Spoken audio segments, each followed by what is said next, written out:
Estamos de volta com mais um Tecnopolítica e nesse episódio nós vamos tratar de um assunto que é extremamente relevante nas dinâmicas sociais e comunicacionais da atualidade. Eu vou tratar do poder invisível e da ética dos sistemas algorítmicos. Ou seja, para falar sobre esse tema extremamente complexo, eu estou aqui com o professor João Carlos Magalhães, que eu já agradeço a presença. E o João é professor de mídia e política e democracia no Centro de Estudos de Mídia e Jornalismo da Universidade de Groningen, que está na Europa, certo? Então o professor está dando, inclusive, um apoio aqui para a gente, 5 horas de diferença de gravação. Então agradeço mesmo, João, a sua presença aqui.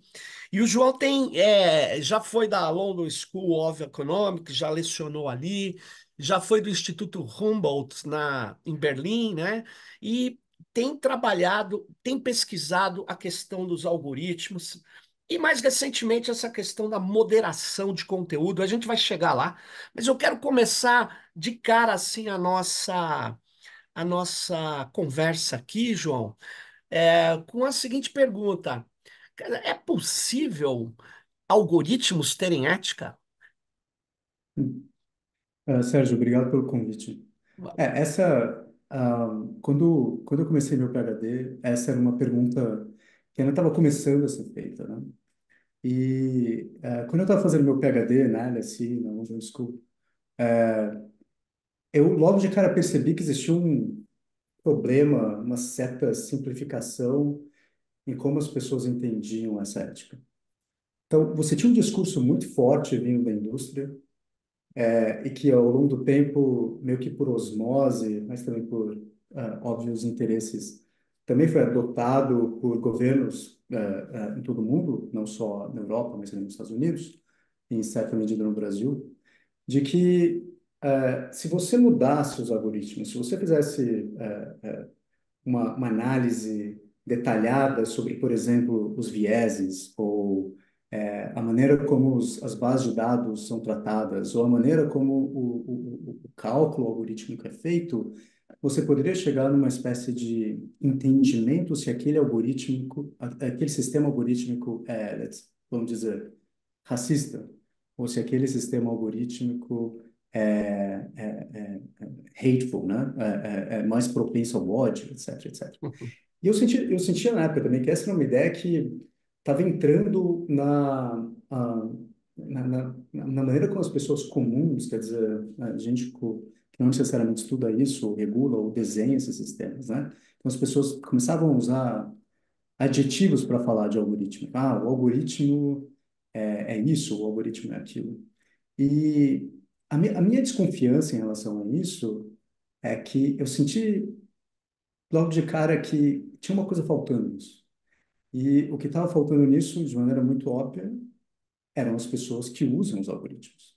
Quer dizer, você tem Uhum. uma tradição muito longa na filosofia, mas também, por exemplo, em legal studies, de entender que você pode, de repente, como se pegar a ideia do que é certo ou errado e impor essa ideia a um objeto, como se esse objeto ele fosse circunscrito, né? É uma coisa específica. E você vai fazer esse julgamento ético sobre aquilo. Mas quando eu comecei a conversar com as pessoas que usavam esses sistemas, que obviamente, né, quase todos nós, na época, e eu era muito Sim. focado no Facebook, que era a rede social mais importante do Brasil, o que eu logo percebi é que focar só nos algoritmos era não só, digamos, insuficiente, mas de alguma maneira podia levar a uma análise nela mesma enviesada. Então, mas eu estava meio perdido, porque se era, o que eu estava tentando entender é o seguinte: se a gente tem que analisar essa ética, Sim. para que teoria eu vou? Que tipo de teórico pode me ajudar a entender a ética dos algoritmos além dos algoritmos? E na época, eu achei um texto curto do Foucault, que é um texto que, em geral, ele é esquecido, Mas o Uhum. Foucault teve, no final da carreira dele, ele teve um momento em que ele se voltou para o que a gente chama de ética das virtudes, né? Isso. E ele se volta para isso para tentar entender como, na relação com as estruturas de poder, a gente se torna um sujeito. Quer dizer, a gente não nasce um sujeito, isso é óbvio, e as estruturas de poder, elas não existem em si. A maneira de entender a ética das estruturas de poder é entender essa interação entre as estruturas e nós. E, e foi Só nesse momento que eu entendi que... curiosidade, João, só um negócio, eu não sei assim, eu não fiz, isso veio na minha cabeça agora. Essa ideia que você está relatando da perspectiva Foucaultiana é interessante, porque em língua portuguesa, sujeito tem o radical o mesmo de sujeição, né?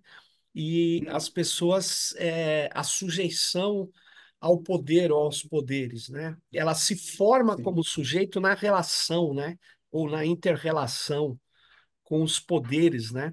Porque não tem um só, uhum, né, para o Foucault, né? Mas é interessante você sim, resgatar essa questão, né? Dessa subjetividade, também essa formação, na verdade, do sujeito, né? sim, sim, porque o que eu estava interessado na ética dos algoritmos, não porque eu queria julgar se o algoritmo era ético ou não, mas eu queria entender como é que o sujeito político é formado num ambiente especialmente algorítmico. Então, se você, o que eu estava tentando entender na minha tese de doutorado era mais ou menos o seguinte: o que está acontecendo? E entenda que esse é o Brasil pré-Bolsonaro. Sim. É o Brasil em que essas subjetividades estão nascendo. Eu não imaginei, eu comecei a fazer uma pesquisa empírica em 2017. É claro que eu logo entendi, eu estava fora do Brasil há alguns anos, quando eu voltei para São Paulo, eu logo entendi que existia alguma coisa acontecendo no nível da subjetividade política, porque você, de repente, uma coisa que a gente, quase todo mundo passou por isso, uma pessoa que você conhecia se tornou outra. De repente, podia ser alguém da sua família, podia ser seu pai, teu irmão, tua mãe. De repente, as pessoas estão se revelando. Meio que indo para uma coisa mais básica, porque, no final das contas, todo tipo de pesquisa ela tem um contexto empírico muito específico, né?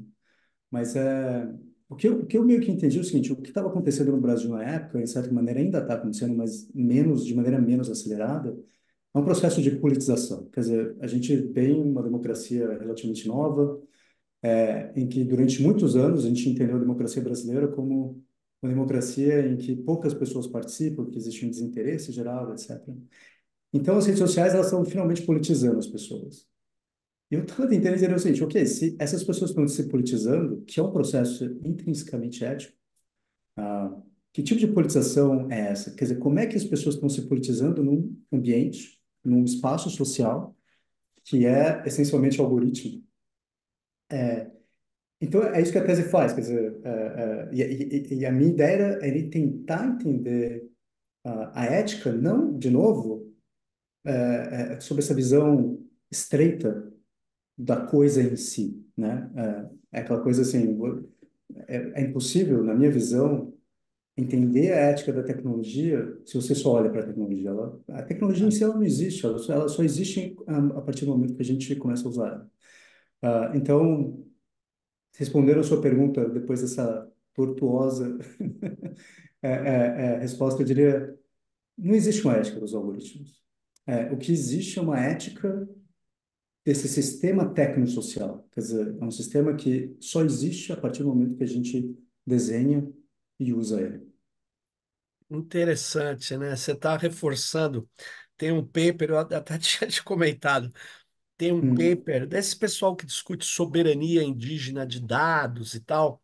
Tem uhum. uma hora que uma liderança indígena fala: pô, mas isso pedir uma ética para uma torradeira que queimou meu pão não tem o menor cabimento. Mas a gente pede ética para computador, como se ele é uma humanização não viável de uma máquina, né? É curioso. Exato. Um processo de antropomorfização, né? Mas eu acho que é importante também a gente entender a política, a economia política dessa visão da ética. Porque se você é uma plataforma, digamos, se você é o Facebook, eu Sim. digo como uma empresa, se você dizer, ou se você conseguir argumentar que o seu sistema tem problemas, mas que esses problemas existem no sistema em si, fica muito mais fácil para você também dizer, olha, eu vou resolver esses problemas. Então, por isso que hoje em dia, na verdade, é uma indústria, né? A ideia de ética do algoritmo, a ideia que agora se transformou magicamente na ideia de AI ethics, né? Quer dizer, a ética dos sistemas de IA.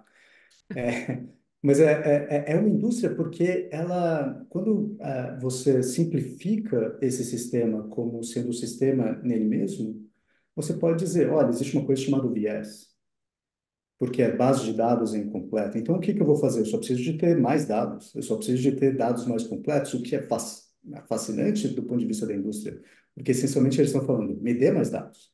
Se Claro. você me der todos os dados, o meu sistema vai ser ético, o meu sistema não vai discriminar. Ou, por exemplo, não, então tudo que eu tenho que fazer é mudar aqui para usar a linguagem probabilística, que é como o sistema de IA funciona, se eu mudar o threshold, o limiar de, por exemplo, correlação estatística, então está tudo resolvido.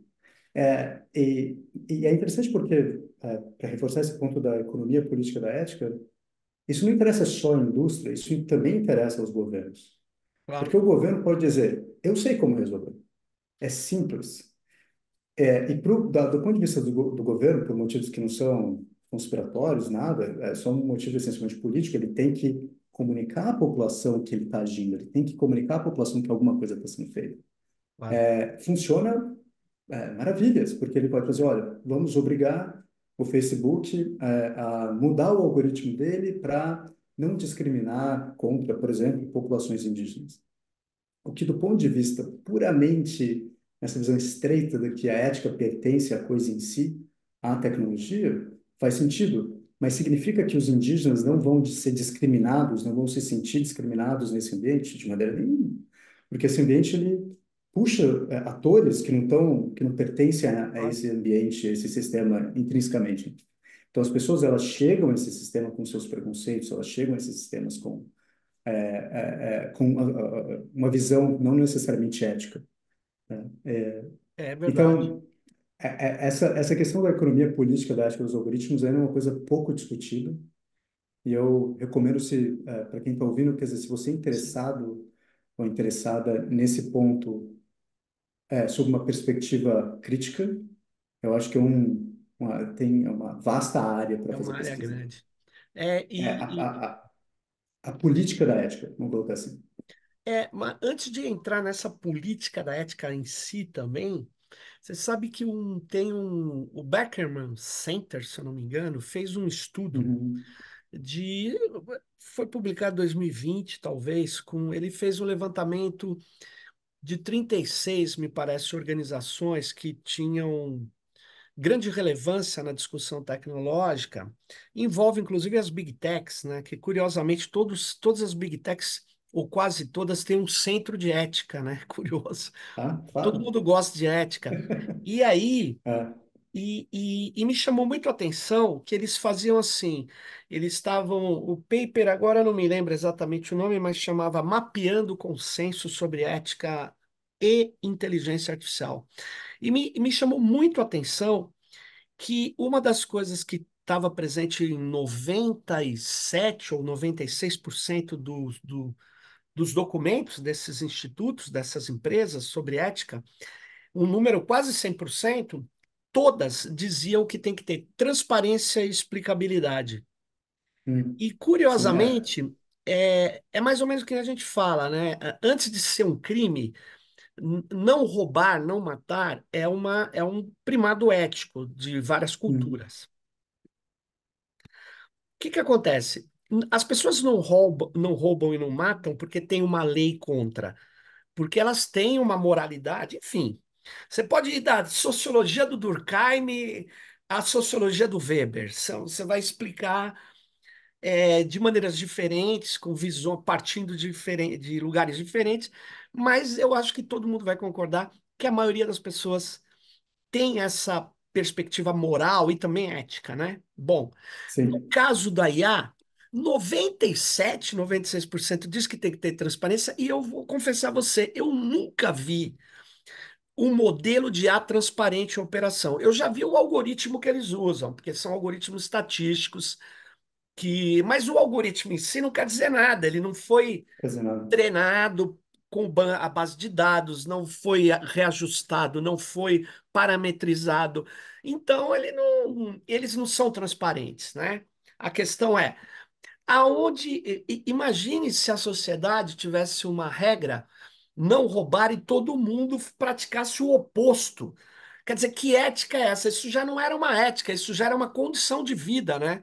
Se 90% não praticam aquilo que você diz que é ética, é uma coisa bastante complexa. Então, me chamou muito essa atenção que a ética aí também tem uma novidade, eu acho, sabe?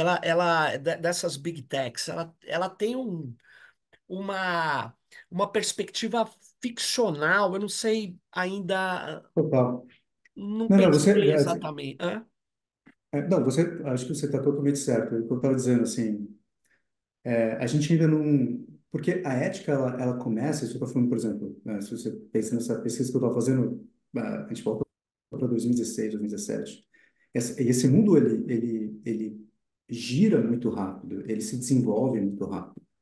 Então, na época, as pessoas ainda estavam falando de ética, de sistemas algorítmicos, etc., sob uma perspectiva da pessoa que está de fora, quase que implicava uma noção crítica das Big Techs. Agora, não sei se você já teve chance de conhecer pessoas que trabalham em Big Techs, Sim, enfim. Uma coisa que ninguém pode negar é que eles são extremamente competentes em contratar pessoas extremamente inteligentes.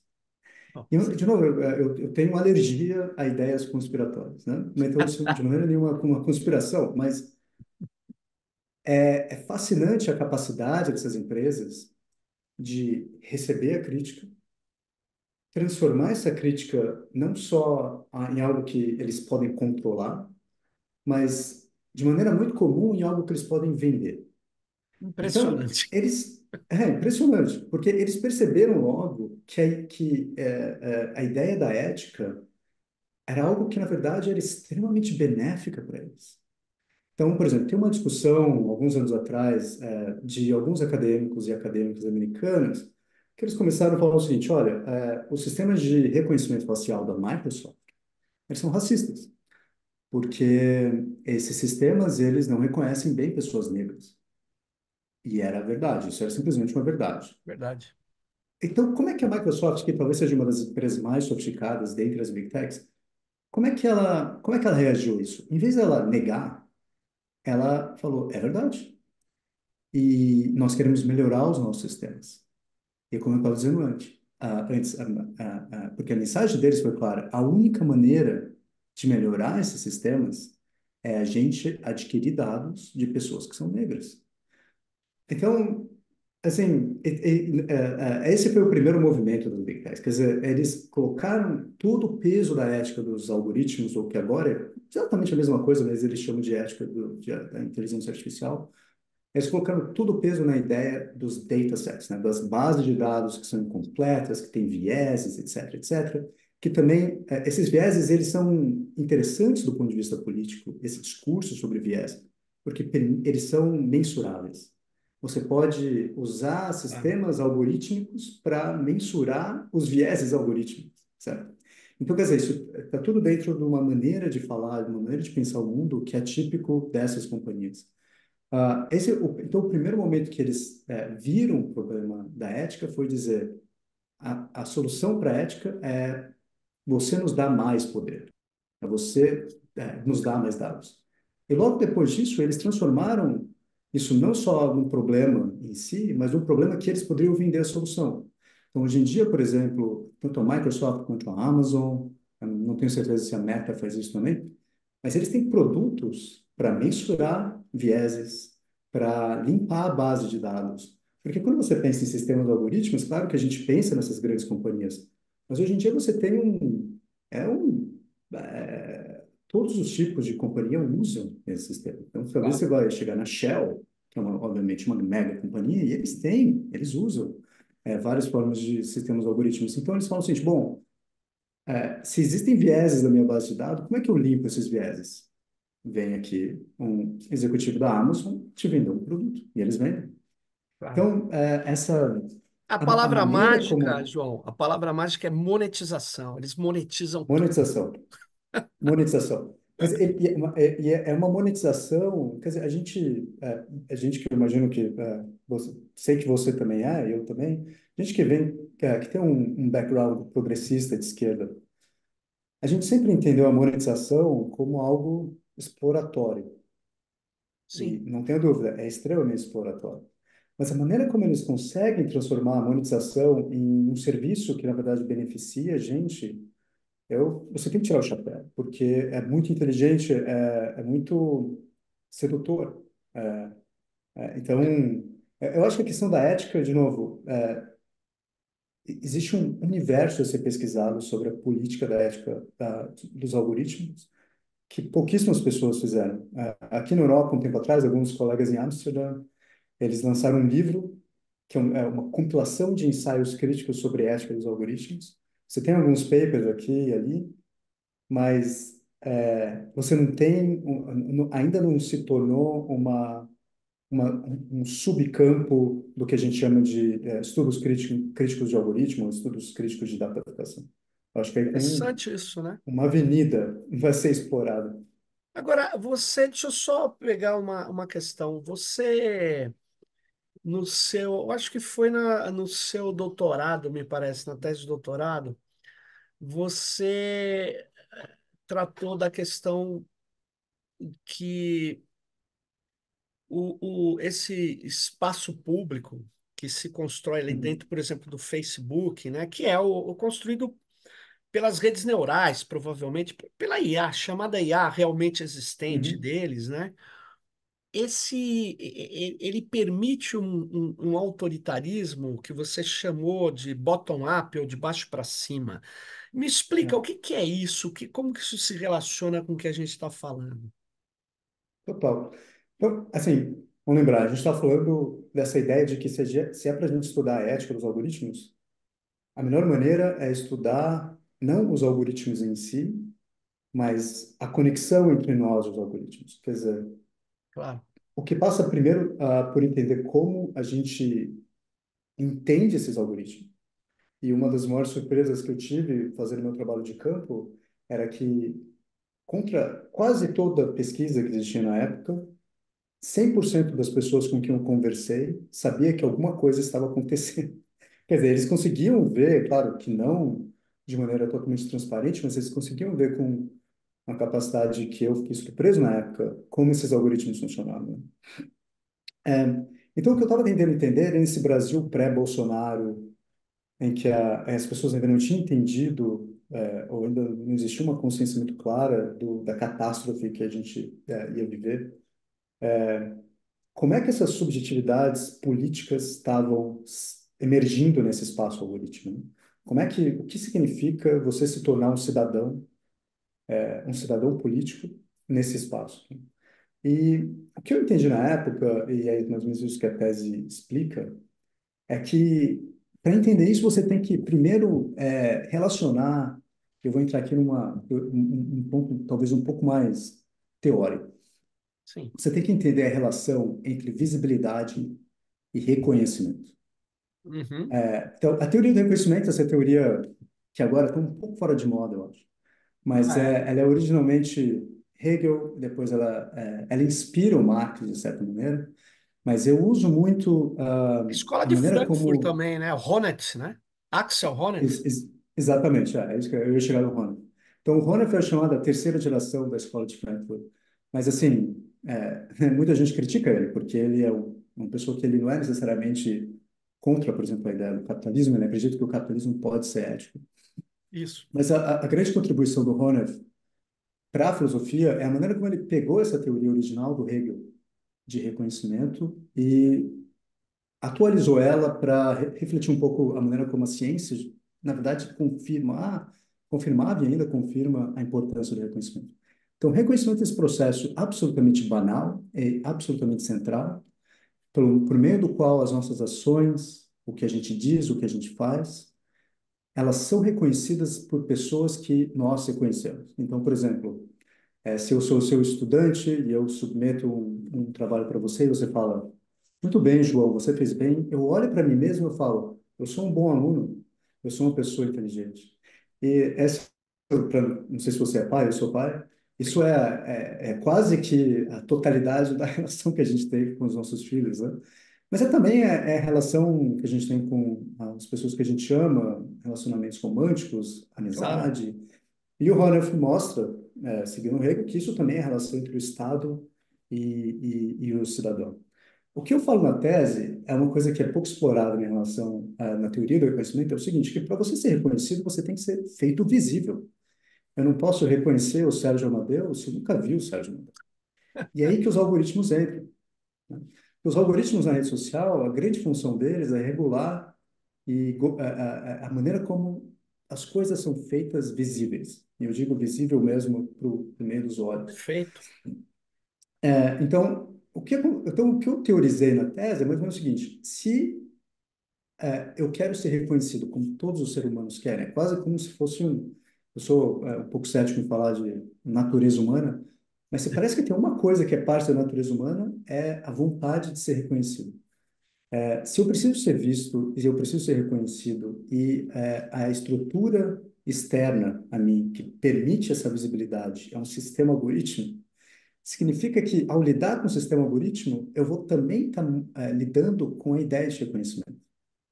Então, o que eu mostro na tese, e a tese é toda baseada em entrevista, é que as pessoas começam a mudar a maneira como elas entendem quem deve ou não ser reconhecido e o que é necessário fazer para ser reconhecido. É aí que o autoritarismo entra. Isso Afinal, é eu fiz uma grande volta. muito interessante, hein? É uma outra abordagem. É uma É, abordagem que eu não porque, conhecia. porque, em geral, a gente pensa em autoritarismo é, como algo ligado ao Estado. Sim. Você tem um Bolsonaro da vida, ou você vai para o fascismo histórico. Se você quiser, você pode ir para a ideia do tirano, que é uma ideia mais antiga. Mas é sempre assim: existem pessoas poderosas e a maneira como elas lidam com o poder que elas têm tornam elas mais ou menos autoritárias, mais ou menos democráticas.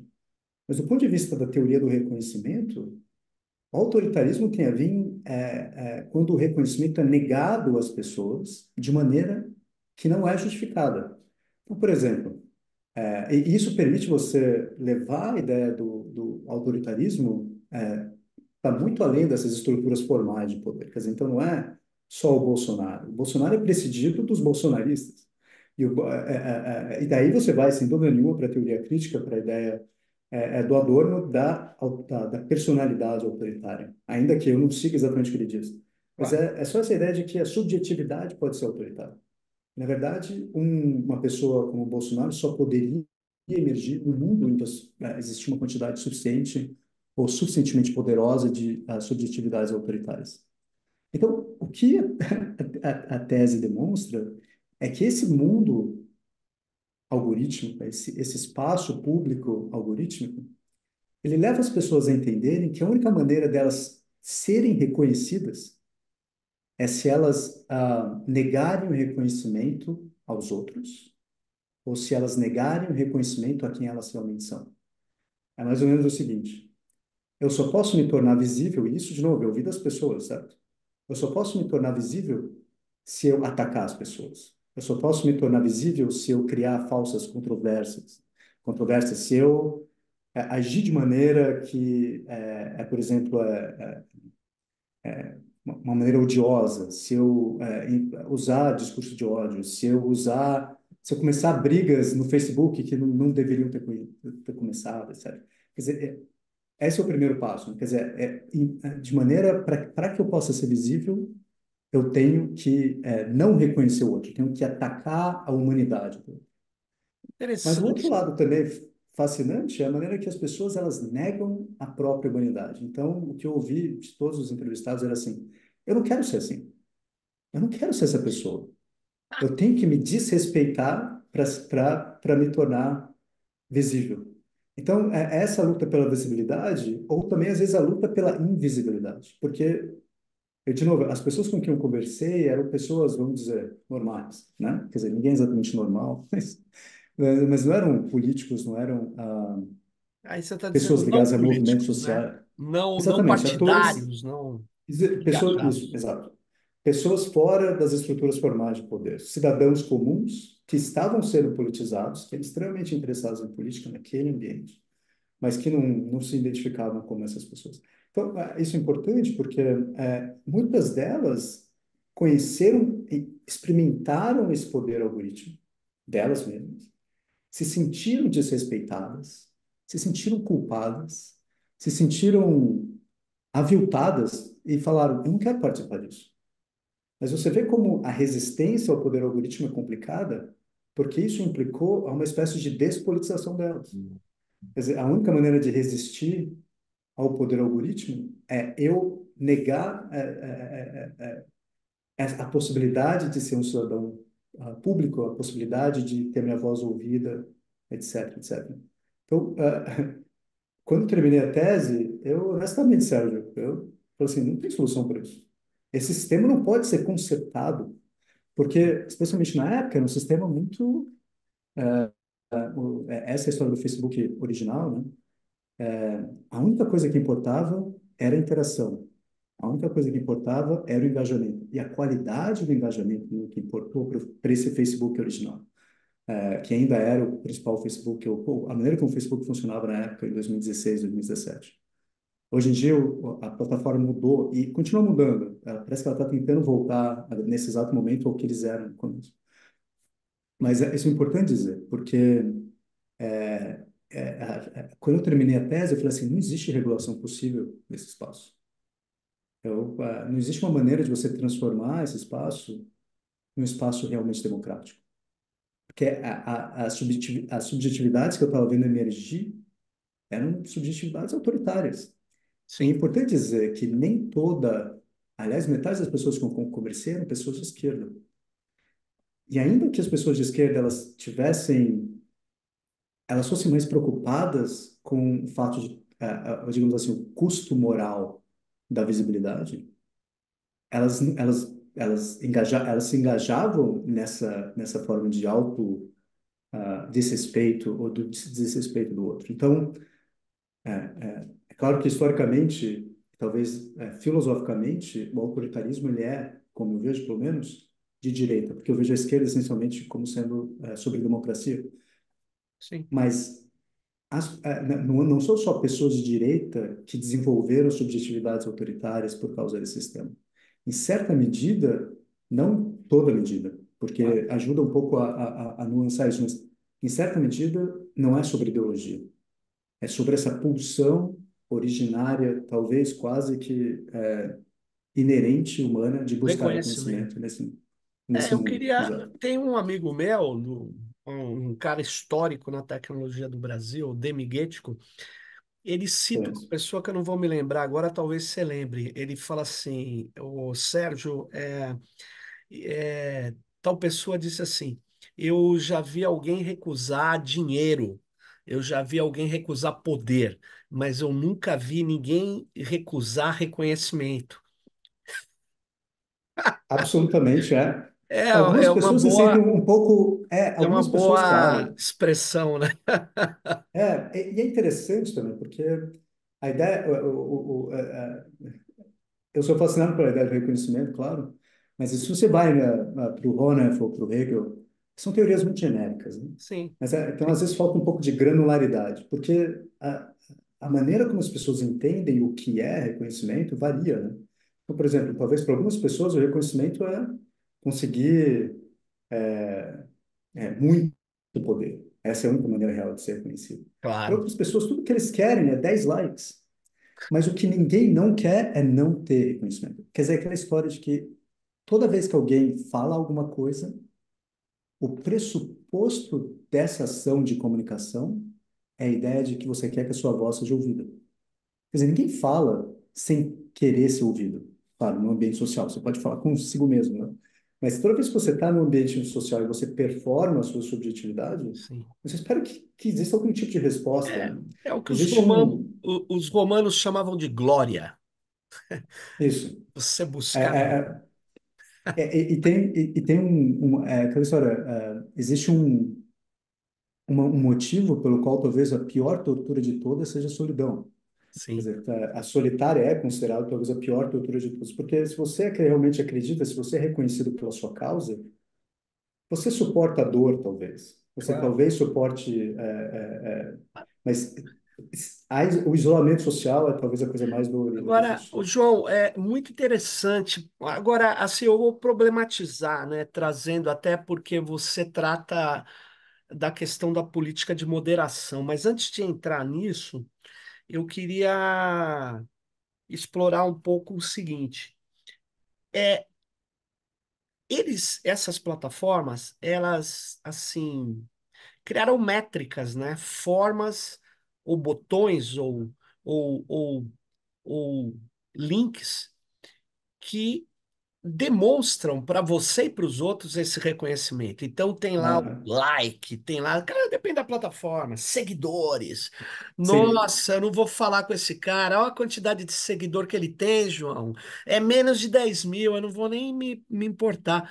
Então, aí o quer dizer, é muito louco, né? Sem dúvida nenhuma, essa sua abordagem teórica, ela tem confirmações empíricas que são assim recusáveis, né? Agora, por outro lado, esse tipo de organização algorítmica eu diria, é porque ela serve ao capital, né? É um retrabalho do reconhecimento, ou talvez o reconhecimento eu não vejo que se contrapõe a um outro processo que eu demorei muito para tentar utilizá-lo ou para ver se ele era viável.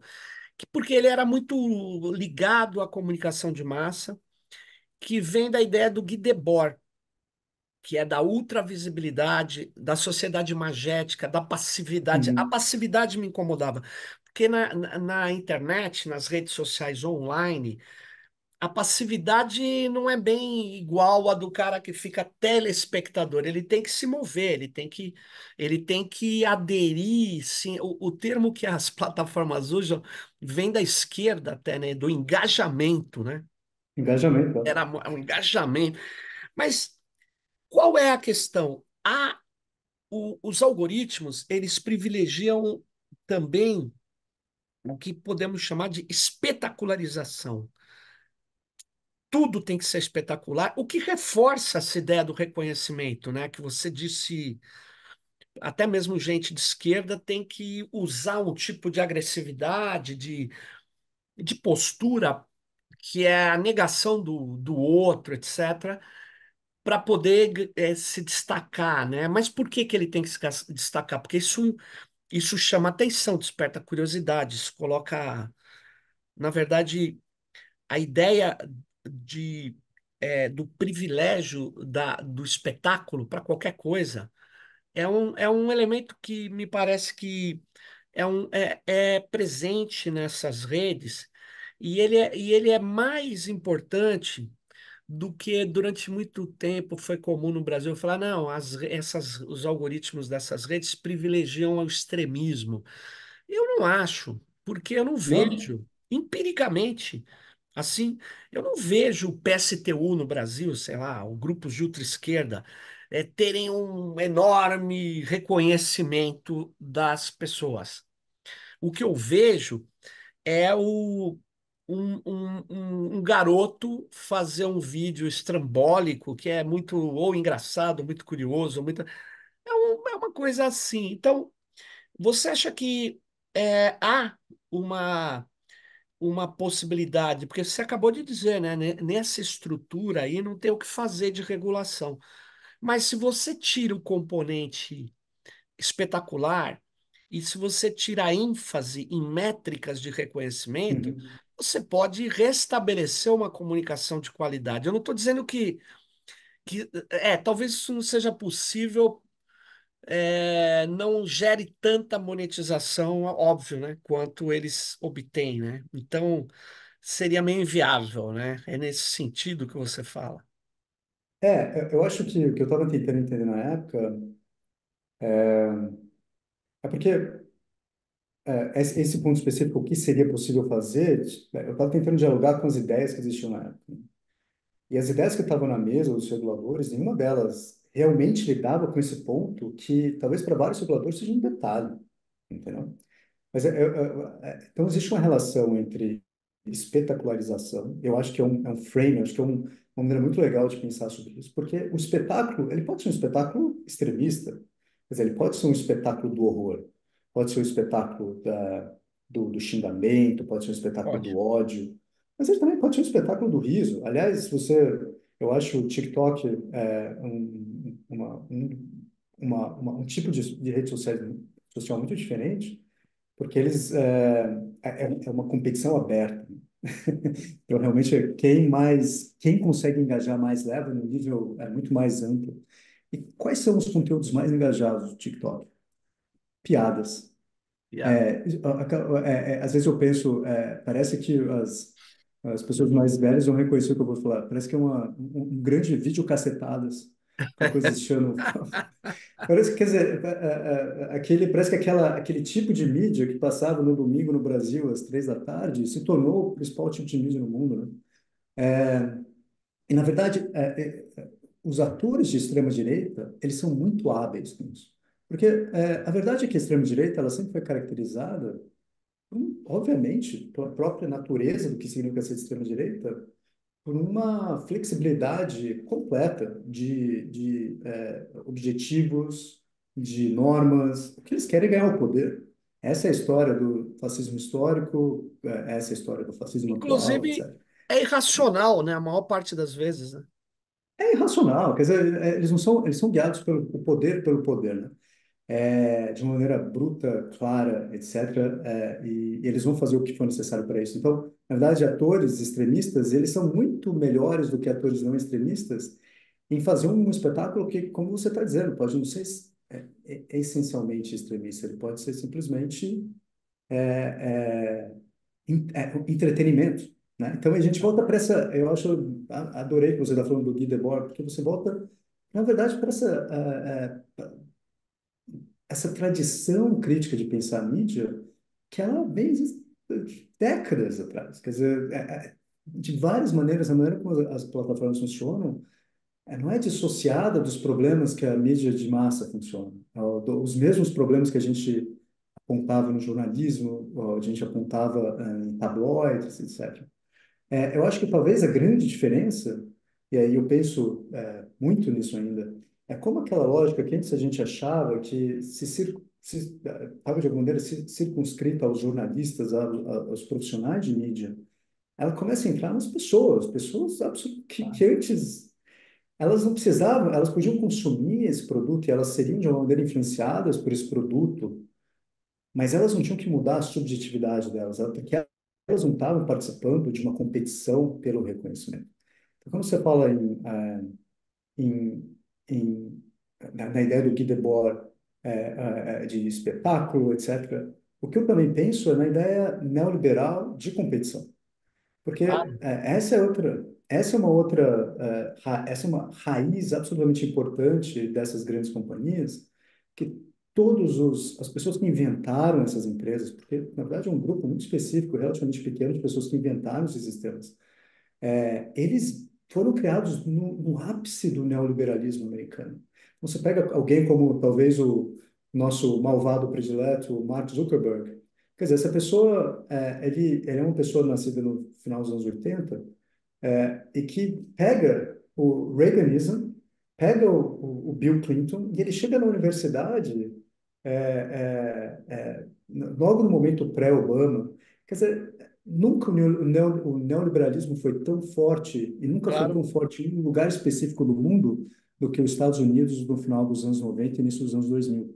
Essas pessoas nascem como sujeitos políticos, eles também são sujeitos políticos, né? Claro. Essas lideranças e esses engenheiros, eles nascem num ambiente que a ideia de que as pessoas têm que competir livremente por tudo, inclusive por reconhecimento social, ela não é só uma possibilidade, ela é quase que natural. Não, Então, quando essas pessoas estão. só uma coisa, você está falando isso, só reforçar isso que você está falando, eu me lembrei. a primeira aparição do Facebook, que ainda não tinha nem nome, depois ele virou The Facebook, né? Uhum. Era uma competição entre quais eram as garotas de Harvard, se eu não me engano, mais bonitas, né? Que o cara votava, né? Sim. E E ele para isso fez. ele E roubou. quem fez o algoritmo era um cara que era brasileiro, mas sempre viveu nos Estados Unidos, que depois ele escanteou. Mas aí, ele não era bom de código, mas ele tinha essa visão. E a visão dele era essa: estruturar a competição. E eu não sei se você lembra, não era qualquer um que podia entrar no Facebook. Tinha que ter Era só quem convite. estava. Tinha que Não, ser outra. Era e no início era só as pessoas das Ivy Leagues, né, essas universidades de elite das top americanas. de. A primeira linha, né? É, exatamente. Não, a história original do Facebook é sensacional, porque é como se ali tivesse todos os problemas, porque os dados que ele usou para criar, literalmente era um livro de rostos, né? Era o Facebook. Que depois ele, como você bem disse, ele usa isso para criar o próprio nome da plataforma. Ele roubou os dados. Quer dizer, ele Roubou os não tinha dados. acesso, ele hackeou o dormitório de Harvard, onde ele estava, e ele foi processado por isso, né? Tem um livro que é um filme que é uma visão romanceada de tudo isso, mas é aquele filme The Social Network, que Ah, fala disso, né? Ele fala exatamente nesse momento, inclusive que você está falando do Eduardo Saverin, que hoje em exato. dia é um dos homens mais ricos do mundo, um multibilionário, que mora, se não me engano, em Dubai, que é o brasileiro, que não é exatamente brasileiro. Ele É, não era brasileiro. Na verdade, ele não é era. filho de brasileiros. Eu acho que até deve ter nascido no Brasil, mas é que as pessoas põem a Forbes, põe na lista os brasileiros mais ricos, mas o Eu vínculo dele com duvido o que ele Brasil. tem. É só formal mesmo. Mas, É, sem dúvida. Então, eu acho que, do ponto de vista teórico, e eu tenho que dizer que boa parte das minhas preocupações são bem teóricas, sim, essa teorização da lógica dos algoritmos e como essa lógica se refere e é de alguma maneira ligada a essas estruturas muito maiores, como uma lógica, uma racionalidade neoliberal, uma visão muito antiga da mídia de que o que importa é engajamento. Porque, quer dizer, se você vai voltar para a imprensa amarela, né? Acho que esse é o termo em inglês, pelo menos, mas essa coisa do jornalismo que hoje em dia a gente chama de clique, mas na época era o jornalismo que queria caça-cliques. simplesmente. Mas não era Hoje imprensa em dia é o marrom no caça-cliques, Brasil, lembra? Era imprensa marrom. marrom, Marrom. exatamente. É que no, Aqui na em Inglaterra inglês, é amarelo, é amarelo. yellow press, mas é isso, a imprensa marrom. Sempre foi sobre isso em algum momento. Sempre foi uma visão quase que amoral sobre como você angaria a atenção. Então, mas para reforçar, eu acho que essa teorização é uma coisa que pouca gente fez, Pois é. ou pelo menos não fez como deveria ter feito. Quer dizer, quais são as raízes históricas da lógica, da ética, desse tipo de ética algoritmo, se a gente entende a ética dessa maneira mais complexa? Mas, João, me fala só um pouco ainda. A gente está chegando a quase 50 minutos, mas eu queria que você desse uma visão, assim, mesmo que superficial, sobre o que você tem chamado de teoria política da moderação de conteúdo. Uhum. Não, essa é uma coisa que, para mim, eu fiquei um pouco surpreso ao longo do tempo, porque quando, por exemplo, quando eu comecei minha tese, a ideia de moderação de conteúdo ela existia, sem dúvida, sempre existiu, mas era um aspecto marginal do poder das plataformas. Então, eles moderavam, mas eles não queriam mesmo moderar, então eles tinham mecanismos por meio dos quais as pessoas poderiam apontar posts que deveriam talvez ser moderados, etc. Mas daí, quando eu terminei minha tese, isso depois da eleição do Trump, depois de 2016, que é o ano crucial até agora na história das plataformas, porque as plataformas percebem que ou elas controlam o conteúdo que existe dentro, circulando dentro delas, ou elas serão controladas. E na prática elas foram controladas, quer dizer, você tem vários processos regulatórios na Europa, mas não só. Aí no Brasil tem o PL das fake news, que seja lá o que vai acontecer com isso. Mas aqui na Europa você tem o Digital Services Act, nos Estados Unidos você tem vários projetos de lei nesse sentido. Mas eu quero perceber o seguinte: a gente tem que amplificar a maneira como a gente controla o conteúdo dentro dos nossos sistemas.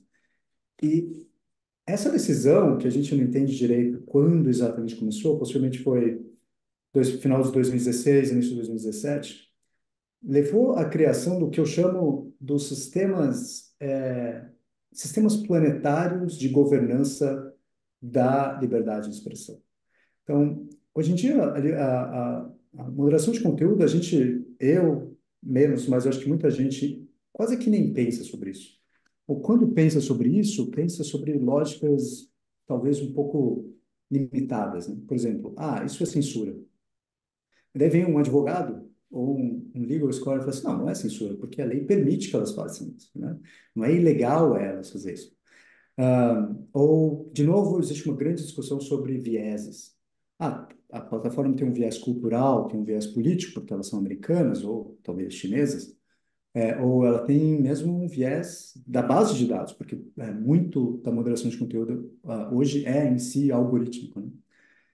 Mas o que nos últimos meses eu tenho trabalhado é tentar entender não só a moderação de conteúdo como uma espécie de ferramenta, de novo, essa ideia de martelo, fala sim, não, talvez, etc., por qual conteúdo deve ou não ficar, mas como, na verdade, um momento crucial na história do poder, na história das relações de poder.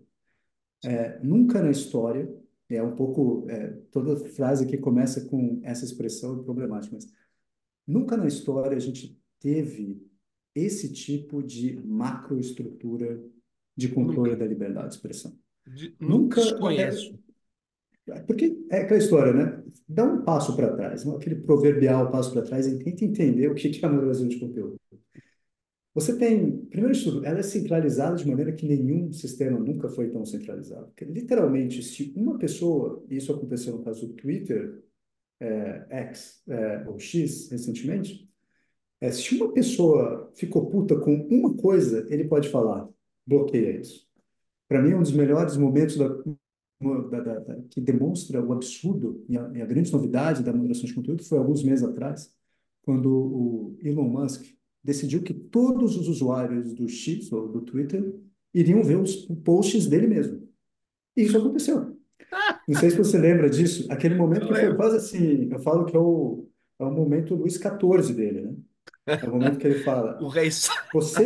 o rei só, ele fala assim, vocês não gostam do que eu fiz? Agora todo mundo vai ver. E ele realmente mudou o, o algoritmo de recomendação do Twitter, e ele, essencialmente, era quase impossível para quase todas as pessoas que estavam no Twitter abrirem as suas feeds sem ver ele. Então, o grau de concentração não tem precedente. A outra coisa que não tem precedente é a eficácia desse poder. Porque pensa no sistema de censura historicamente. Quer dizer, a censura ela funcionava, como a gente entende de censura, algo que os estados fazem, talvez que a igreja fazia. Mas a censura, ela é sempre, por mais que essas estruturas de poder tentem que ela seja ex ante, quer dizer, que ela aconteça dentro da gente, e às vezes elas conseguem fazer isso. Mas a maior parte das vezes a censura, alguma coisa acontece, você fala, você se expressa, e a censura vem. Então você é punido, você pode ser morto, você é Claro. preso, você é processado, etc. Agora, a maneira como funcionam as plataformas é que elas têm diversos tipos de mecanismo que, dependendo do que você está falando, nem sequer é permitido a você falar. Então Sim. você pode postar e aquele seu post ele é barrado antes que qualquer pessoa ouça o que você tem a dizer. Fora o fato de que, literalmente ou quase literalmente, a moderação de conteúdo, da maneira como funciona esses sistemas, depende de uma pessoa apertar um botão. E bilhões de pessoas no mundo, ao mesmo tempo, vão Claro. ser impedidas de ver ou de falar alguma coisa. Quer dizer, nunca, nenhum Estado moderno, por mais totalitário que ele tenha sido, por mais eficiente que ele tenha sido, os Estados são extremamente ineficientes, essa é a verdade, nunca sonhou em fazer isso. Certo?